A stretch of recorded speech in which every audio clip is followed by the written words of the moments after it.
Hello दोस्तों, स्वागत है आप सभी का। आप लोग को पता ही है कि शिक्षक नियमावली 2023 बिहार सरकार से पास हो गई है और अभी आप स्क्रीन पर पूरी की पूरी शिक्षक नियमावली देखेंगे। और वैसे तो नियमावली हम बार बार बोल रहे हैं, मेरे पास तो 19 फरवरी से ही थी, लेकिन इसमें जहाँ जहाँ चेंजिंग हुआ होगा हम बता भी देंगे और वैसे कल दिखा भी देंगे कि कहाँ कहाँ चेंजिंग हुआ है। चलिए स्टार्ट करते हैं और एक एक बिंदु पर गहनता से डिस्कशन भी करते चलेंगे। सबसे पहली बात है कि यह जो नियमावली है, नियमावली 2023 कही जाएगी। ये बात आप लोग को पहले भी बताए थे, इसमें कोई भी चेंजिंग नहीं है। आगे है, यहाँ पे कुछ डिफिनीशंस लिखे गए हैं। इन डिफिनीशंस से आपको कोई मतलब नहीं, हम ऑलरेडी पढ़ चुके हैं, इसलिए आप लोग को ही बताएं। इन डिफिनीशन से आपको ज़्यादा मतलब नहीं है। आपको जो मतलब है वो है नीचे की तरफ। नीचे की तरफ हम लोग चलते हैं और आप अगर नीचे की तरफ चलते हुए देखेंगे तो यहाँ पर विद्यालय अध्यापक के रूप में नियुक्त होने के लिए 5वें नंबर पे जो बिंदु है वहाँ पर अर्हता लिखी हुई है। यहाँ अर्हता में पहली अर्हता जो है वह है कि भारत का नागरिक हो एवं बिहार राज्य का अस्थायी निवासी हो, यानी डोमिसाइल आपको लागू होगा ही होगा। 7वें चरण में केवल वही लोग शिक्षक बन सकते हैं बिहार में जो लोग बिहार राज्य के अस्थायी निवासी हैं। इसके अलावा कोई भी लोग शिक्षक बिहार में नहीं बन सकते हैं। ये बात आप लोग को हमने पहले भी बताई थी और जैसे दिखाई भी थी, जो लोग रेगुलर दर्शक है आप लोग देख सकते हैं, सेम टू सेम वही नियमावली है। और नीचे की तरफ चलें तो कुछ और बिंदुओं पर भी हम लोग ध्यान देते हैं। नीचे की तरफ आते हुए आयु की बात, जो मेन डिस्कशन रहता था आप लोग को जैसा बताए थे 19 फरवरी को, आप लोग देख लीजिए कि 1 to 5 में नियुक्ति के लिए 18 वर्ष न्यूनतम आयु है और 6 to 8 में या फिर इसके ऊपर की कक्षा में नियुक्ति के लिए 21 वर्ष न्यूनतम आयु है। यानी कि 1 to 5 में कम से कम आपको नियुक्त होने के लिए 18 वर्ष उम्र चाहिए ही चाहिए और 6 to 8 में नियुक्त होने के लिए उम्र 21 वर्ष चाहिए ही चाहिए। जो लोग रेगुलर दर्शक हैं वो लोग समझ रहे होंगे कि ये पेज वो ऑलरेडी देख चुके हैं, कैबिनेट से आज पास हुआ है, हम लोगों ने उनको पहले ही दिखा दिया था। नीचे है आरक्षण। आरक्षण वही वाला है जैसा पहले चला रहा था। आरक्षण में सिंपल शब्दों में बोलते हैं, यहाँ कानूनी भाषा में बहुत सारी चीज़ें लिखी गई हैं, लेकिन आपको सिंपल शब्दों में बताएं तो आरक्षण वही है जैसा पहले है। महिलाओं के लिए भी 50% पद पहले भी रहते थे और यहाँ भी है। अच्छा, एक बात है कि ऐसा कहीं भी लिखा हुआ हमको दिखाई नहीं दिया है, फिर से हम दोबारा खोजेंगे, लेकिन इस नियमावली में कहीं भी ऐसा लिखा हुआ दिखाई नहीं दिया है कि अगर महिला की सीटें रिक्त रह गई तो उन सीटों का क्या होगा, क्या वे सीटें पुरुषों को दी जाएंगी या नहीं। ऐसा लिखा हुआ मुझे तो अभी तक दिखाई नहीं दिया है, दोबारा एक बार और से देखना पड़ेगा, अगर दिखाई दिया तो बताएंगे। यहाँ क्या लिखा हुआ है कि विषम संख्या रहने पर अंतिम पद महिला अभ्यर्थी के लिए चिन्हित किया जाएगा। ठीक है, तो महिला सीट खाली रहने पर किनको मिलेगा ये बात नहीं लिखी गई है। अब है नियुक्ति की प्रक्रिया। यहाँ पर चेंजिंग है क्योंकि मेरे पास जो नियमावली है जो 19 फरवरी को मेरे पास आई, उसमें नियुक्ति की प्रक्रिया में केवल इतना ही लिखा गया था कि संबंधित आयोग की सहायता से विभाग तय करेगा, लेकिन अब यहाँ पर इसको चेंज करके कुछ जोड़ दिया गया। यहाँ पर आप लोग को विशेष डिस्कशन करना भी जरूरी है और समझना भी जरूरी है। क्या लिखा है? प्रथम बिंदु, शिक्षा विभाग द्वारा विद्यालय अध्यापक के पद पर सीधी नियुक्ति हेतु जिला स्तर पर रिक्त पदों की गणना कर रोस्टर क्लियरेंस के साथ आरक्षण, यानी सर्वप्रथम आपको जब भी बहाली की प्रक्रिया स्टार्ट होगी तो सर्वप्रथम आपको रोस्टर क्लियर किया जाएगा, यहीं से आपको बहाली की प्रक्रिया स्टार्ट होगी। ठीक है, रिक्ति वगैरह की गणना की जाएगी।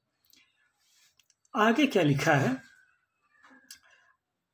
आयोग द्वारा विज्ञापित आवेदन पत्र में विद्यालय अध्यापक अभ्यर्थी द्वारा योग्यता के संबंधित स्व घोषणा के आधार पर उनकी उम्मीदवारी का मूल्यांकन किया जाएगा। तीसरे नंबर बिंदु पर लिखा गया है कि परीक्षा हेतु पाठ्यक्रम का निर्धारण आयोग द्वारा प्रशासनिक विभाग के परामर्श से किया जाएगा। ठीक है, सिलेबस क्या होगा आपका एग्जाम का, आप लोग को सभी लोग को पता है कि चाहे वो पहले से नियुक्त शिक्षक हों, यानी कि बिहार सरकार में 2006 से लेकर आज तक जो भी शिक्षक नियुक्त हुए हैं, चाहे वो हों या फिर जो लोग नए डीएलएड बीएड किए हुए हैं और सीटेट पास किए हैं, 7वें चरण का इंतजार कर रहे थे, वो सभी को सुपर टीटी देना ही है। इसके बिना कोई भी उपाय नहीं है। ध्यान से सुनिएगा, चाहे आप किसी भी कैटेगरी के हों, किसी भी जेंडर के हों, महिला हो या पुरुष हो या आप कोई भी हो, आपको सुपर टीटी देना ही है। इस सुपर टीटी की परीक्षा का सिलेबस क्या होगा, इसका निर्धारण बाद में किया जाएगा और आपको बताया जाएगा। परीक्षा के पैटर्न का निर्धारण आयोग द्वारा किया जाएगा, जिसमें आवश्यकता अनुसार विभाग से परामर्श लिया जा सके। यानी पैटर्न क्या होगा, क्या क्या पूछे जाएंगे, उसमें गणित पूछे जाएंगे, विज्ञान पूछे जाएंगे, कि क्या पूछे जाएंगे वो उसी समय बताया जाएगा। नेक्स्ट क्या है कि परीक्षा में पास होने के लिए कितना पर पास होगा, ये भी अभी क्लियर नहीं, ये भी बाद में ही आप लोग को बताया जाएगा। ठीक है। सबसे विवादास्पद बिंदु जो है इसका 6 नंबर है कि कोई अभ्यर्थी इस नियमावली के अंतर्गत अधिकतम 3 बार परीक्षा में भाग ले सकेगा। यानी कि ये तो मुझे एक ऐसा नियम लग रहा है कि बीपीएससी की परीक्षा में भी केवल ऐसे लोगों को अगर छोड़ दिया जाए, यानी कि जो लोग पहले से सरकारी नौकरी में है, केवल उन लोगों को अगर छोड़ दिया जाए, तो जो लोग बेरोजगार हैं उन लोग पर भी कोई रिस्ट्रिक्शन नहीं है कि आप 3 ही बार एग्जाम दे सकते हैं। जब तक उम्र बचा हुआ है तब तक वो लोग एग्जाम के लिए अप्लाई कर सकते हैं। लेकिन यहाँ पर क्या विचित्र देखने के लिए मिल रहा है कि चाहे आप किसी भी तरह के अभ्यर्थी हों, किसी भी कैटेगरी के हों, यहाँ पे छूट वगैरह भी कुछ नहीं लिखा गया है कि आपको इस परीक्षा में शामिल होने के लिए केवल 3 ही बार चांस मिलेगा। अगर आप बीएड डीएलएड किए हुए हैं और मान लीजिए जैसे आपने ऊपर में देखा कि 18 साल न्यूनतम उम्र है और 21 और अधिकतम उम्र मान लीजिए कि 40 साल है। जनरल कैटेगरी का हम फिलहाल लेके चल रहे हैं। ठीक है। जनरल कैटेगरी की महिला का हम इसमें लिए हैं कि 18 साल है न्यूनतम, अधिकतम है 40 साल।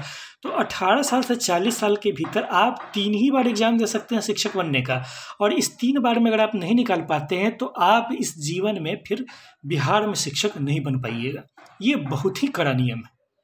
मेरे ख्याल से सरकार को ऐसा नियम नहीं लगाना चाहिए था, लेकिन यहाँ पर लिखा तो हुआ है। ठीक है। आगे क्या लिखा, आयोग द्वारा की गई अनुशंसा नियुक्ति का अधिकार जब तक नहीं प्रदान की जाएगी तब तक यथा आवश्यक प्रमाण पत्रों की, अच्छा ये प्रमाण पत्र वगैरह जांच किया जाएगा, उसके बारे में, इस सब के बारे में तो हम लोग बाद में डिस्कशन कर लेंगे। प्रमाण पत्रों की जांच कैसे होगी, वो सब है कि प्रमाण पत्र जाली वगैरह पाए जाएंगे तो क्या होगा, ये सब तो आप लोग को पहले भी पता होती है। ठीक है। परिवीक्षा अवधि, परिवीक्षा अवधि का मतलब है प्रोबेशन पीरियड। ठीक है। प्रोबेशन पीरियड यहाँ पर 2 साल का दिया गया, यानी कि नौकरी मिलने के ऐसा बात नहीं कि 2 साल के भीतर ही आपको सारी सुविधा नहीं मिल जाएगी। 2 साल तक ऐसा किसी भी नौकरी में होता है कि आपको आप पर निगाह रखी जाती है, इसको प्रोबेशन पीरियड कहा जाता है। इसके बाद ही आपको सब कुछ, आपकी नौकरी पक्की होती है। ठीक है। ये हर नौकरी में होता है, ये कोई अनोखी बात नहीं है। बिहार सरकार में भी परिवीक्षा अवधि पहले भी होती थी, इसलिए इसमें तो कुछ नया नहीं है। ठीक है। अच्छा, एक क्या लिखा है यहाँ पर, परिवीक्षा अवधि में विद्यालय अध्यापक को विभाग द्वारा विहित सांस्कृतिक या अन्य प्रशिक्षण सफलतापूर्वक पूरा करना। अच्छा, वो सब बात की बात है। संपुष्टि, वरीयता सूची, वरीयता वगैरह से हम लोग को अभी फिलहाल मतलब नहीं है। स्थानांतरण, विद्यालय अध्यापक का पद स्थानांतरणीय होगा। ठीक है। स्थानांतरण वगैरह से अभी तो नौकरी आप लोग की लगी ही नहीं है, तो स्थानांतरण से आप लोगों को मतलब नहीं है।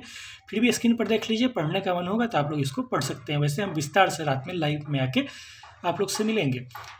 अनुशासनिक कार्रवाई, सेवा संबंधित शर्त, अनुकंपा के आधार पर, तो ये सब वही है जो मेरे पास नियमावली थी, बाकी सब कुछ वही है। आचरण संहिता, ये सब कुछ वही है। ठीक है। शिकायत एवं अपील, ये सब कुछ वही है। ठीक है।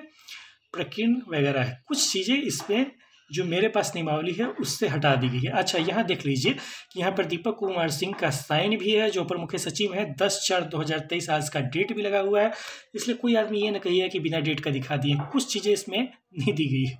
जो मेरे पास नियमावली है जो कि 19 फरवरी का, उसमें ये सब चीज़ लिखा हुआ है कि किस विषय के लिए शिक्षक बनने के लिए क्या योग्यता होगी, वो सब चीज़ लिखा हुआ था। इसमें तो इससे कुछ लिखा ही नहीं हुआ है। तो ये बात सस्पिशन में रहेगा कि आदमी किस विषय के शिक्षक बनने के लिए अप्लाई करेगा। ठीक है। तो ये तो खैर बात की बात है। अब फिर जैसे कोई और न्यूज़ आता है तो बताएंगे, और बहुत संभावना है कि रात में आपसे एक लाइव मिलेंगे और विस्तार से चर्चा करेंगे।